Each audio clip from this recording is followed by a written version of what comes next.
Hey everyone, Hailey here and welcome back to my channel. I'm really excited to bring this video to you today. We are gearing up to start the fall quarter at UCLA, and with that in mind, I thought I would do a quick video about my experience, hoping that it could help some of you new Bruins out there. I know you're really excited, especially if maybe you've never been to campus before. So I wanted to tell you all about what I would do differently if I could redo my experience at UCLA. I think it's gonna be really interesting. I put a lot of thought into this. My purpose with this video is to encourage you to make the most out of your experience with UCLA, and at the time I thought I was making the most of my experience, but when it got cut short unexpectedly, I realized there were a lot of things that I wish that I would have done sooner, a lot of things that I wish that I would have done differently, and I don't live my life with regrets. These are probably pretty trivial things in the long run, but still, I think I could have made my experience even better, so here it goes. I'm gonna start off with some serious things so we can just get those out of the way and then we can talk about the fun things.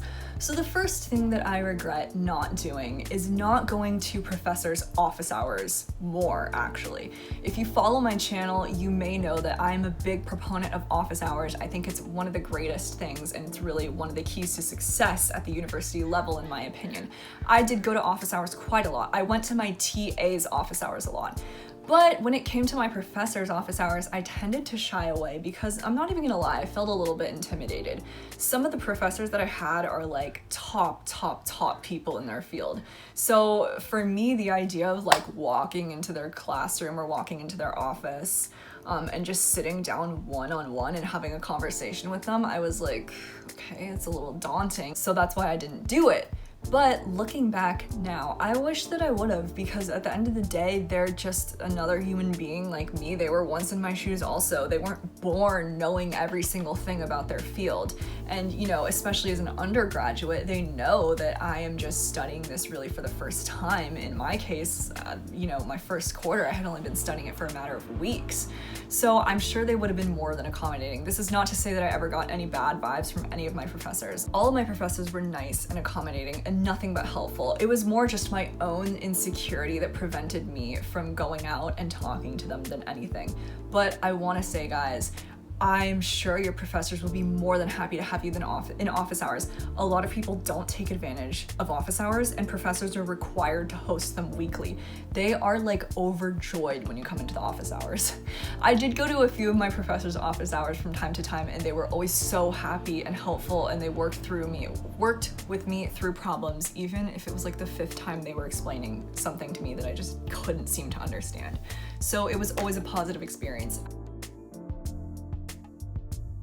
Something that I regret not doing more is not taking more fun classes just because they interested me. There are a few classes I wish that I would have just taken the plunge and taken, even if it might have taken me, you know, a little bit over my normal number of units that I took per quarter. I think I could have handled it. And I really realized this when I took a class at UCLA called Art and Architecture 100. This class was so fun, so cool, so different from everything that I was used to. And the nice thing about this class was that it was an upper division elective, and there were a lot of people from various majors at various points in their education, freshmen, sophomore, juniors, seniors, just taking the class as an elective and really having fun. There were art majors, of course, because it was an art class, but there were people from all over.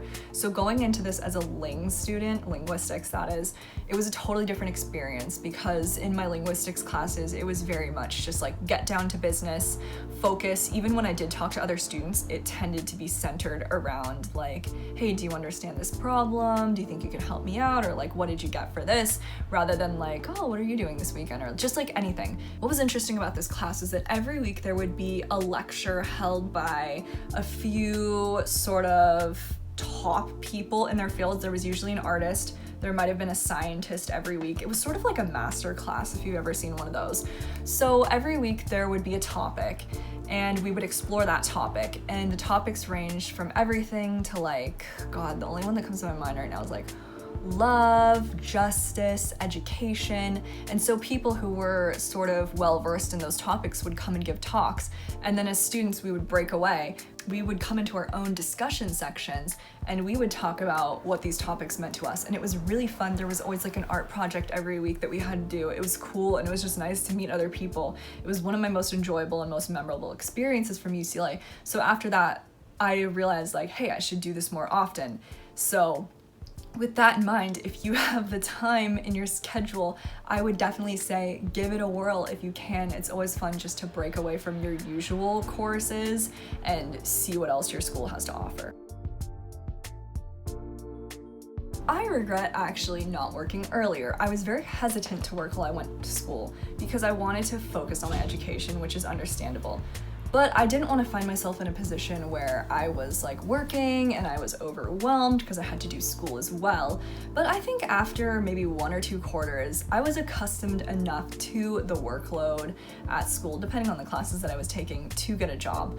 And I mean, if you're one of those people who's kind of debating, one great thing that you could give a shot is working on campus because they are super mindful of the fact that you're a student first. If you're going off campus and you're finding a job at the mall, they're not as understanding, usually in most cases. Luckily for me, my job was pretty understanding of that fact. And there was a time actually I was working like 25, 26 hours a week. And I did that for a few weeks. And I told my boss at one point, like, hey, I just can't do this anymore. Can I please not work on Fridays? And she was like, of course, no problem.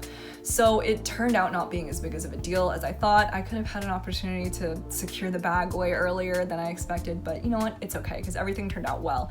But if you're on the fence, I would say just give it a shot. And worst case scenario, it's not working out with your schedule or you don't like it or you're just too tired. You can always cut your hours or quit. It's not going to be the end of the world.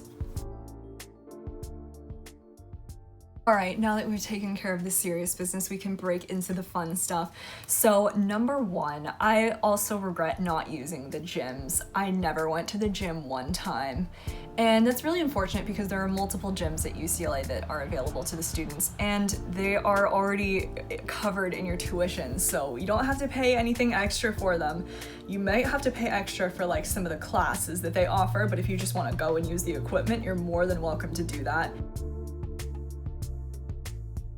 Kind of on an opposite note, there's a lot of free food at UCLA and I would recommend taking advantage of that. And when I say there's a lot of free food, I really do mean like every day there is something on campus, some event, some club, something, some opportunity to get free food. And it's kind of hard to know. I think there might be an Instagram account that tells you when there's free food offered on campus. If I find it, if I remember it, I'll link it here, or I'll put some text or something right here. But definitely if you follow like a lot of the clubs on campus, they'll post on their story, on their Instagram story, and be like, hey, we're giving away donuts this morning and you can go and get one. And I mean, what's wrong with that? Once you move off campus especially and you're buying your own groceries, like any free food that you can get, you should take advantage of it. Okay, third thing that I regret on a fun note is not exploring campus more. I really didn't start to branch out on campus until like the winter quarter of my senior year, and I was a transfer student, so that was my second and final year at UCLA. UCLA has such a gorgeous campus and there's so much that if you move through it too quickly and you're kind of just laser focused on your studies, you can easily miss it. So for example, I would always study at YRL, Young Research Library, and I love that library still. It's one of my favorite places on campus, but I didn't realize that there were other really great places to study on campus. One place that my roommate introduced me to is the English Reading Room, which is located in Kaplan Hall. And it's just this amazing room that's full of like a lot of really old books and texts. It's extremely quiet. So it's a great place where you really need to hunker down, or where you really can hunker down and do work. Another place was the music library in Schoenberg Hall. That was another really cool one, although not as quiet. People are actually really loud in there. But that was a cool place.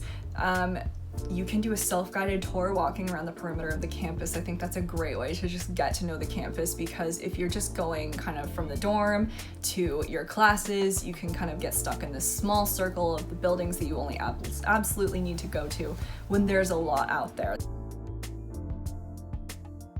On a similar note, I also regret not exploring LA more. This is actually one of my biggest regrets because I'm not from LA, even though I've been to LA plenty of times and now I've lived there. Just within minutes of UCLA campus, you can go to the Getty Museum, you can go to the beach, you can go anywhere you want. There's amazing food to eat. I also regret not going to like the LACMA Museum, the Los Angeles County, I think, Art Museum or something, like Museum of Art.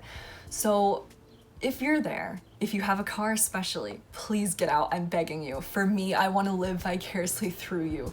Get out, see what LA has to offer if you're not from there. I don't think you'll regret it. Every time I did venture out, which is not very often, I once went to the Hollywood Bowl to a concert. What else? Once my friends came and surprised me for my birthday and we went to a few different bars. We went like to West Hollywood. And that was super fun. We went shopping at the Promenade. Once I brought my car to school, I started branching out a little bit more. I started going to the mall on the weekends, which was really fun. And those are the times that stick out in my memory, not all the times that I sat around in my room, you know, watching TV and like eating Cheetos. The last thing I regret not doing more was not doing more UCLA True Bruin Traditions. This is something I talk about a lot. I love the True Bruin Traditions at UCLA. This is a great way to get to know the school, to get to know what is going on around you at school. If you don't know what this is, I highly encourage you to look it up. I do have a video about some of the True Bruin Traditions that I did. I once went on a scavenger hunt with my transfer mentor group, and it was a ton of fun. But as I said, it's a great way to get to know the campus, the physical campus, get to know some of the things that are like considered important at UCLA and in UCLA culture. I mean, I learned so many things about UCLA through the True Bruin Traditions. Just some examples off the top of my head is like going to a planetarium show, going to the sculpture garden, doing a crossword puzzle in the Daily Bruin, going to Diddy Reese, it's an ice cream shop in Westwood. What else? Going to some of the museums that we have on campus, ring the victory bell. That's a fun one that only comes around every once in a while. It's not guaranteed. Going to the Beat SC bonfire, which I never got to do due to the California wildfires. They did not hold the Beat SC bonfire, and yes, I'm still very salty about it. But if you have the opportunity to go to the Beat SC bonfire, I'm sure it would be a blast. I want to say congratulations to all my new Bruins, those who were newly accepted this year, and those who may have been attending UCLA for a while, but perhaps have never set foot on campus. If you are going back to campus this year, and I'm hopeful that you will be, I think you guys will have an absolute blast. Make the most of it. It goes by very quickly, especially if you're a transfer student. And if you are a transfer student, or if you're a Bruin in general, freshman transfer, please subscribe to my channel. I have tons of videos on my channel about my UCLA experience. I'm sure you would find them helpful or entertaining. If you have any questions about attending UCLA, please leave them in the comments. I will be happy to get back to them and answer them to the best of my ability. Please give this video a like if you enjoyed the video or benefited from its content. Feel free to share it with anyone else you think might like it. And subscribe to my channel if you haven't already. I'm constantly posting new videos about community college, transfer experience, UCLA, and the like, and I would love to have you on board. If you are a subscriber, I'll see you next time. Bye.